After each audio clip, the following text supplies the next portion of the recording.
বন্ধুরা, ভিডিওটি একবার পুরোপুরি দেখেন, বুঝতে পারবেন। স্কিপ করবেন না কিন্তু। স্কিপ করলে বুঝতে পারবেন না।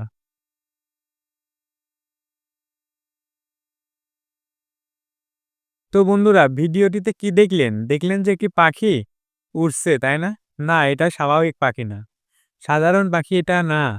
এটা হচ্ছে ড্রোন ক্যামেরা। এগুলো মূলত যুদ্ধের সময় ব্যবহার করা হয়। শত্রুর সীমানায় এগুলো উড়ানো হয়। এগুলা পাখির মতন করে তৈরি করা, যাতে শত্রু বুঝতে না পারে যে তাদের সীমানায় বিপক্ষ দল, বিপক্ষ গোষ্ঠী আপনার হচ্ছে ড্রোন উড়াচ্ছে। এজন্য এই ড্রোন ক্যামেরাগুলো পাখির মতো করে তৈরি করা হয়। তো বন্ধুরা, এই ড্রোন ক্যামেরাগুলো বেশিরভাগ যুদ্ধে ব্যবহার করা হয়। তো বন্ধুরা, কেমন লেগেছে ভিডিওটি? কমেন্ট করে জানাবেন কিন্তু, লাইক, শেয়ার করবেন এবং পেজটিকে ফলো দিয়ে দিবেন যাতে পরবর্তীতে এমন আরও ভিডিও পান। তো সবাই ভালো থাকবেন। সবাইকে আসসালামু আলাইকুম।